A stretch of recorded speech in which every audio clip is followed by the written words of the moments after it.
सत्संग यहां आने से जन्मों जन्मों के पाप कर्म कट भी जाते हैं और पता भी नहीं चलता।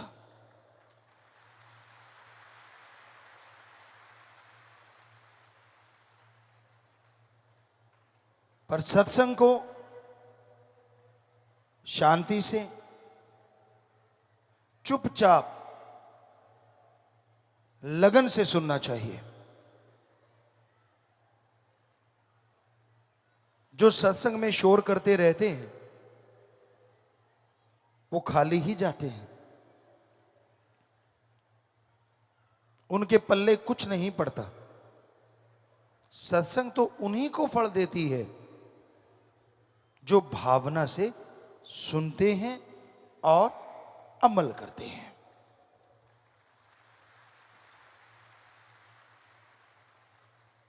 खाने पीने का सामान कितना भी सामने क्यों ना हो, जब तक खाओगे नहीं ना तो स्वाद आता है और ना ही ताकत आती है।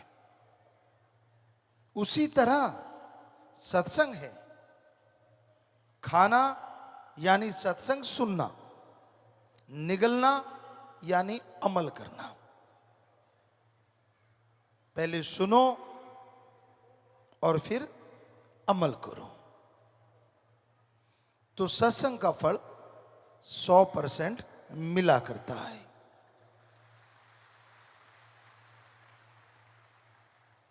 घोर कलयुग है, दूसरे शब्दों में भयानक से भयानक बुराई का समय। इंसान को यह हो जाता है वो यकीन करे तो किस पे करे, अच्छा कहे तो किसको कहे,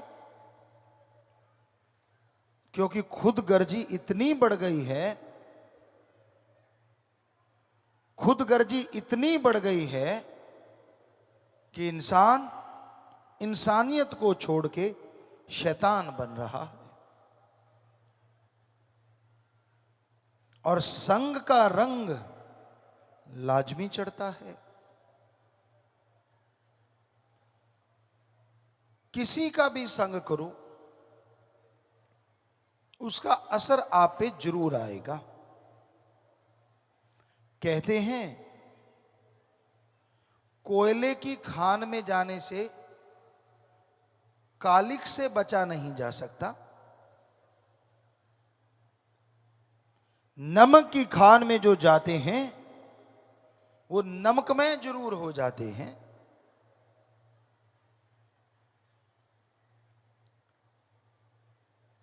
कोयल और काग एक जैसे लगते हैं पर जमीन आसमान का अंतर है। कूड़ा करकट गोबर यहां पड़ा है, उसमें अगर फूलों के पत्ते भी डाल दोगे तो वो खाद बनेगा, खुशबूदार चीज नहीं बन सकती। इसलिए अपने आप को बचा के रखो संग से। बुराई का संग इंसान को बुरा बना देता है। यानी इंसान अच्छा चाहे क्यों ना हो, पर अगर बुरे लोगों का संग करेगा, बुरे लोगों की सोहबत करेगा तो लाजमी बुरा बन जाएगा।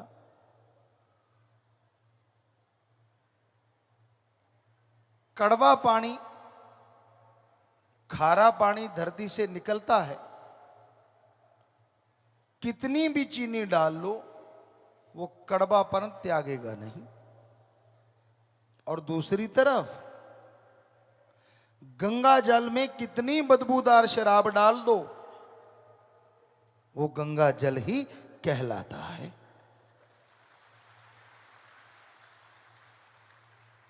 इसलिए संग हमेशा अच्छा करो, बुरे संग से बच के रहो, क्योंकि आदमी का मन चलायमान है, गतिशील है। ये एक जगह नहीं रुकता। काम वासना, क्रोध, लोभ, मोह, अहंकार, इन्हीं में घूमता रहता है, इन्हीं में चक्कर लगाता रहता है। इंसान बैठा कहीं और होता है और सोच कोई और चल रही होती है। इंसान दिखता कुछ और है पर अंदर कुछ और है। जो ऐसे होते हैं वो कभी भी ना तो जिंदगी में खुद सुख लेते हैं और ना अपने साथियों को लेने देते हैं। खुद भी तड़पते हैं और परिवारजन भी तड़पते हैं। पर जो अच्छा होता है वो बुरों को भी बदल के अच्छे बना लेता है।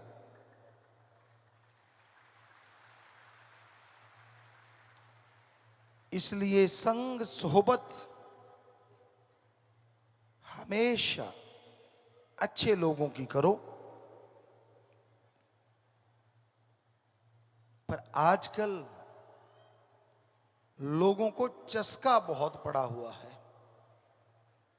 सामने दो लोग बातें करते हैं और तीसरे जो दूर से देख रहा है उसे होता है यार मुझे पता चलना चाहिए वो कर क्या रहे हैं। और कईयों को आदत होती है, कमरे में कोई बात कर रहा है, उसका कान कमरे के गेट पे लगा हुआ है, अंदर क्या चल रहा है। जिज्ञासा गलत नहीं, पर जिज्ञासा को बुराई की तरफ ले जाओ तो वो बुद्धि बुरी बन जाती है, और इसी को अच्छी तरफ मोड़ लो तो भगवान से भी मिला सकती है। क्योंकि जितनी जिज्ञासा होगी, जितनी श्रद्धा, जितनी तड़प होगी, उतनी जल्दी ही अल्लाह वाहिगुरु राम मिला करते हैं।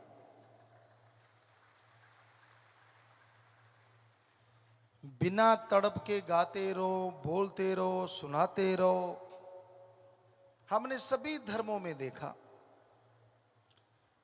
कईयों में देखा सज्जन सुना रहे होते हैं, मुंह जवानी सुनाते हैं, लेकिन उनकी निगाह भगवान अल्लाह राम पे नहीं होती। उनकी निगाह आने वाले हर इंसान के हाथ पे होती है। वो कितने चढ़ा रहा है, कहीं उठा के तो नहीं ले जा रहा। बड़ी हैरानी होती है। अगर वो पैसा ईश्वर का है तो कोई उठाएगा तो अंधा ना हो जाएगा। अगर वो ईश्वर का नहीं है तो तू उठाएगा तो वो उठाएगा, क्या फर्क पड़ जाएगा। लेकिन चिंता होती है कि भाई जोर मेरा लग रहा है, कोई और ही ना उठा के ले जाए। आजकल धर्मों की सच्ची बात लोग बताते नहीं, और बताते हैं तो खुद अमल कमाते नहीं। और जो खुद अमल नहीं करता उसकी बात का असर कभी किसी पे नहीं होता। पहले खुद अमल करना सीखो, फिर दूसरे को समझाते हुए अच्छे लगते हो। अगर दिए तले अंधेरा है तो दूसरों को रोशनी मिले ना मिले क्या फायदा। इंसान को अपने आप को सुधारना चाहिए। फिर बहुत ही अच्छा है अगर वो दूसरों के ऐब गुनाह छुड़वाने के लिए उसे सत्संग ले आए, अल्लाह वाहिगुरु राम के नाम से जोड़ दे।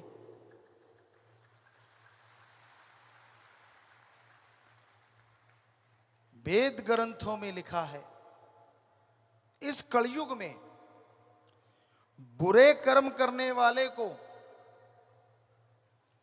अगर आप अल्लाह वाहिगुरु राम से जोड़ोगे,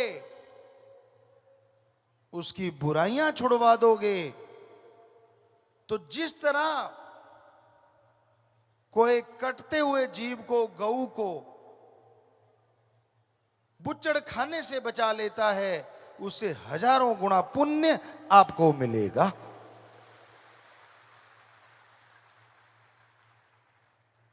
इसलिए जितना हो सके ज्यादा से ज्यादा ये कर्म कमाया करो। यानी आपके इर्द गिर्द जो नशे में धुत रहते हैं, जो बुराइयों से जुड़े हुए हैं, जिनका पेशा गलत कर्म है, उन्हें राम नाम से जरूर जोड़ा करो। भगवान की तरफ से वो खुशियां तो मिलेंगी, क्योंकि उसके बिछुड़े हुए बच्चे को आपने उससे मिलाया, पर उस आदमी का परिवार, जो आदमी सुधर गया, सारी उम्र आपको दुआएं देता रहेगा कि भाई आपने उनकी जिंदगी बदल दी, नरक से स्वर्ग बना दिया घर को। नरक कोई अलग नहीं होता। यहां नशा करते हैं या मांस खा खा के हड्डियां इधर उधर फेंकते हैं या उल्टियों के तालाब बन जाते हैं, वही नरक होती है। और कहां वहीं पे खुशबू होती है, अल्लाह वाहिगुरु राम के नाम की चर्चा होती है, बड़े छोटों का प्यार और छोटे बड़ों का सत्कार करते हैं, यही स्वर्ग होता है। अगर यहां नरक भोग रहे हो तो अगले स्वर्ग की उम्मीद ना करो। अगर यहां स्वर्ग बन गया तो अनामी की उम्मीद करो, ताकि आवागमन खत्म हो जाए। सत्संग में आने से गम, चिंता, परेशानियां मिट जाया करती हैं। सत्संग में आने से इंसान को सोझी आती है, समझ आती है, और सत्संग में आके सुमरण करके अमल करने से हर धर्म के पवित्र ग्रंथ की समझ आनी शुरू हो जाती है। इसलिए सत्संग सुनो और उस पे अमल किया करो। जब तक आप सुनते नहीं, अमल करते नहीं, तब तक आप कोरे यानी खाली रहते हो। बिन अमलों के आलमा इल्म निकम्मा सारा, बिन अमलों के आलमा इल्म निकम्मे सारे, कोई अमल कमा ले तू, अगर जश लेने मालिक द्वारे, अगर जश लेने सतगुरु द्वारे। तो संग अच्छा करोगे तो समझ आएगी।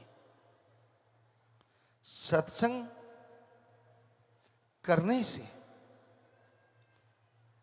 जन्मों जन्मों के पाप कटते हैं और इस जन्म के किए हुए बुरे कर्म खत्म होते चले जाते हैं।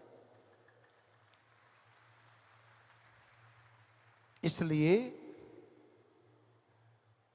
राम नाम के पुजारी बनो, अल्लाह वाहिगुरु का नाम जपो, परम पिता परमात्मा से अव्वल प्रेम रखो, क्योंकि वो एक ऐसा यार है, उससे यारी लगा ली, आप छोड़ोगे तो भी वो आपको नहीं छोड़ेगा। और वो ऐसा पक्का दोस्त है, बेस्ट फ्रेंड है, यही नहीं अगले जहान में भी आप पे विपदा नहीं आने देगा। इसलिए गुरु संत पीर फकीर कहते हैं, कच्चों यानी जो कच्चे दोस्त हैं, जो बात बात पे रूठ जाते हैं, उनसे तोड़ और पकड़े से जोड़, यानी सतगुरु अल्लाह राम से जोड़ो। उससे अगर लिब लग जाती है, उसकी भक्ति इबादत में अगर लग जाते हो, तो आप सोच भी नहीं सकते जो खुशियां आपको मिलेंगी। कल्पना से परे खुशियां मिलती हैं, परमानंद मिलता है। तो भाई हमेशा याद रखो कि सत्संग सुनना है और अमल करना है। सत्संग पे एक सच्ची बात ख्याल में आई, आपको सुनाते हैं। बहुत पहले की बात है। एक शातिर चोर था, इतना शातिर कि वो आसपास के राज्य में चोरी करता, पर पकड़ा नहीं जाता था। लोगों ने बहुत जोर लगाया,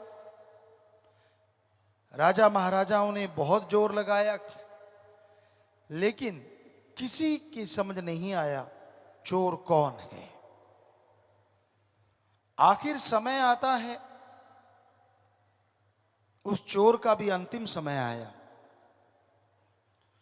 वो जाने लगा और जाते जाते अपने बेटे को शिक्षा दी।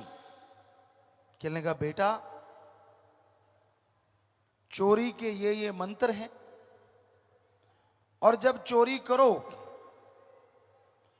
तो कभी भी माल अपने पास ना रखो। सबसे पहले सामान को खुर्द बुर्द कर दो, फिर चोरी कर ली तो कभी मानो ना, चाहे कुछ भी क्यों ना हो जाए। जब तक मानोगे नहीं, आप चोर साबित नहीं होगे। बेटा कहने लगा, ठीक है पापा, ठीक है पिताश्री, मैं ऐसा ही करूंगा। फिर चोर कहने लगा, रे एक बात तो रह गई। कहने लगा, कौन सी? कि जब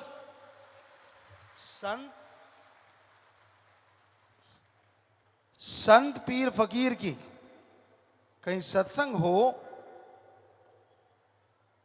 तो उसमें मत जाना।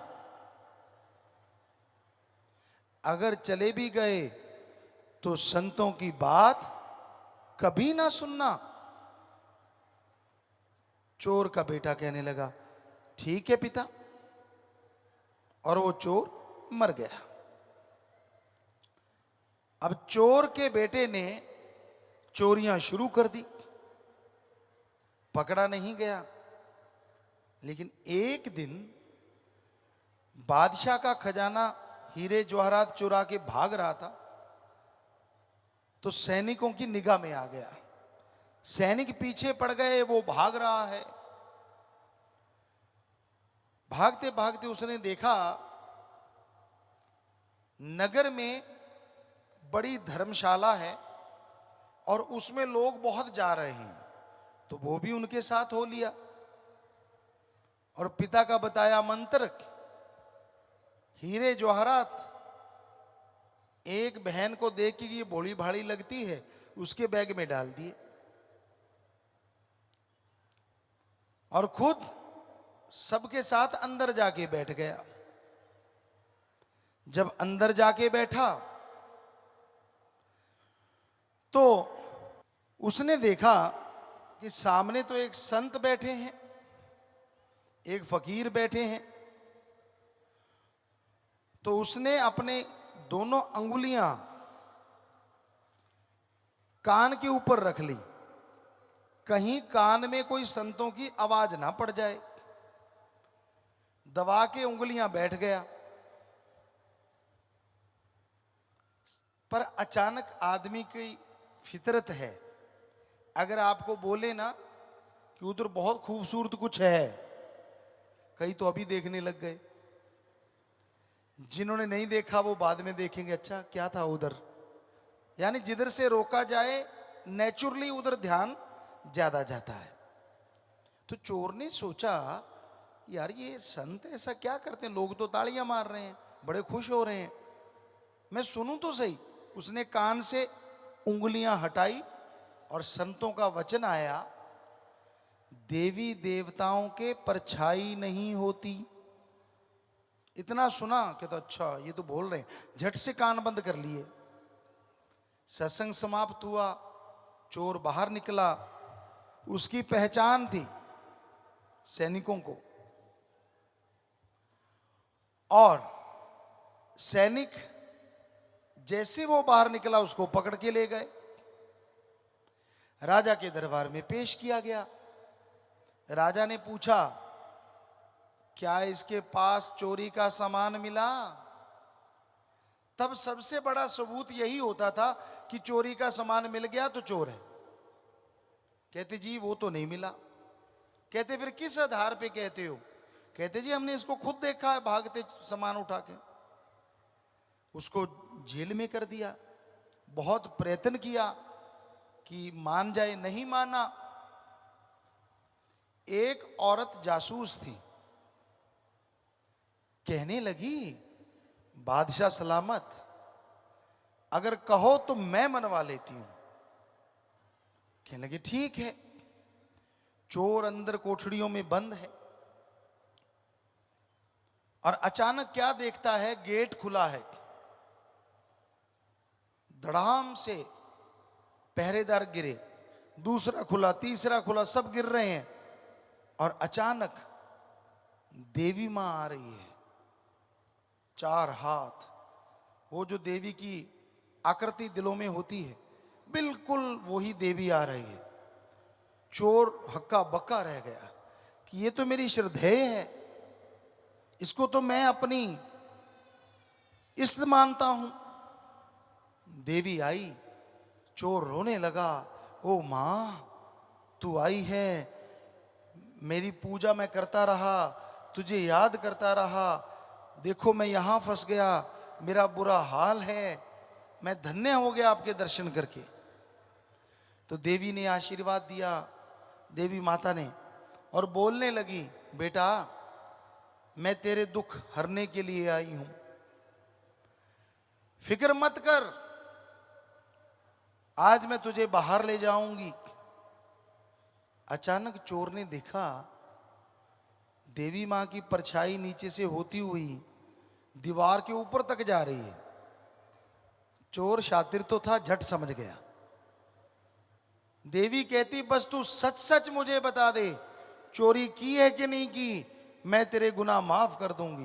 अब चोर तो समझ चुका था, वो आगे से 4 गुना ज्यादा रोने लगा, पूरी एक्टिंग कर, मां मर गया मैं तो तेरा रखने का हूं, मैंने चोरी तो क्या, मैं तो चोरी की तरफ मुंह भी नहीं करता।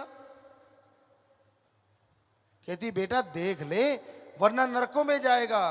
कहता मां मुझे यही नरक दे दे अगर मैं झूठ बोलूं तो, क्योंकि चोर को पता था कौन सी माता है। तो वो औरत जासूस जो बन के आई थी, माता कहती ठीक है बच्चा चल मेरे साथ, उसके साथ हो लिया। सैनिकों को कहती राजा के पास ले जाओ, वो कहते जी देवी मां। वो राजा के पास ले गए। वो औरत जो देवी बनी थी, भेष बदल के राजा के पास पहले पहुंच गई। कहने लगी राजन उसने चोरी नहीं की। राजा कहता तू इतना पक्के से कैसे कह सकती है? कहने लगी ये लोग देवी मां को मानते हैं, और मैं ऐसे ऐसे रूप बदल के गई थी तो ये माना ही नहीं। मैंने इससे पूछा सब कुछ, बड़ी श्रद्धा से इसकी आंखों में जार जार रो रहा था, पर ये कह रहा था मैंने चोरी नहीं की। तो राजा कहता ये तो सही है, छोड़ो इसको, बेगुनाह है। उसको छोड़ दिया गया। अब उसने आप देखा ना ताप, भागा उस धर्मशाला के पास कि वो संत कहां है। वो नहीं मिले, वो तो चले गए। पता किया किस, वो कहते दूसरे नगर में है। वो दौड़ा दौड़ा गया, उस नगर में पहुंचा। संत बैठे हुए थे, धड़ाम से जाके चरणों में गिरा, हे गुरुदेव मेरे पे कृपा कीजिए, मेरी रक्षा की है आपने, मुझे जिंदगी बख्शी है आपने। तो संत मुस्कुराए, कहने लगे बेटा हमने तो कुछ नहीं किया, जो करता भगवान। कहता आप फला नगर में सत्संग कर रहे थे और मैंने सत्संग सुनना नहीं था, मेरे बाप ने रोका था, पर जिज्ञासा हुई कि क्यों रोका था, ऐसा ये संत क्या बोलते हैं। तो मेरे कानों में पड़ा कि देवी देवताओं की परछाई नहीं होती। तो उसने पूरी बात बताई कि आपकी सत्संग के एक लाइन ने आज मेरी जिंदगी बख्श दी। अगर मैं पकड़ा जाता तो सूली पे चढ़ा दिया जाता, तो अगर पूरा सत्संग सुनूं और आपका राम का नाम लूं तो पता नहीं मुझे क्या मिल जाएगा। और यही सच होता है। संत सत्संग अपनी बड़ाई के लिए नहीं करते। हम तो खाकसार हैं, चौकीदार हैं, आपके सेवादार हैं भाई। वो एक की बड़ाई करते हैं जिसके अरबों नाम हैं, ओम हरि अल्लाह गॉड खुदा रब वाहिगुरु प्रभु भगवान मालिक रब, वो एक है। वो उसकी बड़ाई करते हैं और सबको बोलते हैं कि उसका नाम जपा करो। जिस तरह सूली से उसके कर्म बदल गए चोर के, अरे आपके भी पता नहीं कितने भयानक कर्म, कितनी भयानक चिंताएं जल के राख हो जाएंगी, क्योंकि वो भगवान, वो प्रभु, वो परमात्मा दया का सागर है, रहमत का दाता है। वो इतनी रहमतें बख्शता है, इतनी दया में करता है कि उसकी कल्पना भी आप नहीं कर सकते। सुबह का सुमरन 2 से 5 का ब्रह्म मुहूर्त, अमृत वेला, God's pray time, early morning between 2 to 5, ये जो समय है, नासा साइंस केंद्र अमेरिका भी कहता है कि इसमें oxygen pure and more, oxygen शुद्ध होती है, हवा शुद्ध होती है और ज्यादा ऑक्सीजन रहती है। तो इसलिए वैसे समय तो यही बढ़िया है, पर जब जागो तभी सवेरा, जब जागते हो तभी सिमरन कर लिया करो भाई। पर कई तो सोते रात के 2 बजे स्कीम शुरू होती है कि सोएं क्या, 3-4 बजे जाके सोते हैं और सूरज बेचारा चीखें मारता है तब जाके उठते हैं, यानी दोपहर हो जाती है जब। तो ये अजीबोगरीब सोने का टाइम है, अजीबोगरीब ये कलयुग है। हमने तो कह के देख लिया बच्चों को, मतलब ही नहीं कि बदल जाएं। बारे शाह ना आदत जांदियां जी, भावें कट्टिए पोरियां पोरियां जी। चाहे मजाजी इश्क में कहा हो, पर कई लाइनें फिट बैठती हैं कई लोगों पे। कितना भी कह लो, कितना भी समझा लो, उनकी सुई वहीं की वहीं। बड़े बहाने होते हैं, बच्चे नहीं सोने देते हैं। अच्छा, हमने तो बच्चे पाले नहीं ना, आप अलग से पाल रहे हो, ऊपर से टपके हैं क्या आपके वाले? माता जी से पूछ लेना कभी। हम बच्चे हमारे भी तो थे, लेकिन सही 7 बजे सारे खाना खाते थे, वो भी खाते थे। 9 बजे सब लोग सो जाते थे, वो भी सोते थे। 4 बजे हम लोग उठते थे, 5 बजे सुबह वो उठ जाया करते थे। आपके वाले कोई एलियन है क्या जो ऊपर दुनिया से आए हैं? नहीं, सोना खुद ने गलत होता है और दोष बच्चों को। जब उसको सोने ही नहीं दोगे बेचारे को, क्योंकि आपको होता है मैं जब सोऊं तब वो सोए, टाइमिंग सही रहे, तो ये गलत काम ना करो, बच्चों को भी बिगाड़ते हो, खुद भी बिगड़ते हो। सो सही टाइम पे सोया करो, सही टाइम पे उठा करो। अच्छे हैं जो बच्चे सही टाइम पे उठते हैं, क्योंकि आयुर्वेदा कहता है रात का भोजन सूरज रहते रहते करो तो बेस्ट है। बैक्टीरिया वायरस नहीं होते, साइंस को चैलेंज करते, चाहे आप जाके पढ़ लो, साइंस में भी यही मिलेगा जो आयुर्वेदा में लिखा है। क्योंकि जैसे जैसे रात बढ़ती है बैक्टीरिया वायरस भी बढ़ते हैं। पर आज वालों का तो डिनर ही होता है 12-1 बजे। चक्कर तो ये है ना, रात की रोटी तो किसी को आती ही नहीं, डिनर गांव वाला कहते कहते ले अनपढ़ गवार। तो सुबह लोग जल्दी इसलिए लेते थे कि सुबह दूध ताजा निकलता था और उसको जल्दी जल्दी ले लेते थे। दूध अगर बिना उबाले घंटा 2 घंटे 3 घंटे पड़ा रहे तो उसमें बैक्टीरिया वायरस बन जाते हैं। उसको जहां तक हो निकलते ही जल्दी से पियो, अदरवाइज उसको उबाले दे के रखो ताकि वो चीजें उसमें पनपे ना, ये जरूरी होता है। पर कई कुड्र साहब होते हैं, वो कच्चा ही रख लेते हैं और फिर बीमार होते रहते हैं, कभी पेट खराब, कभी उल्टी आ गई, कभी कुछ हो गया, तो फिर कहते यार दूध में कुछ डाला तो नहीं।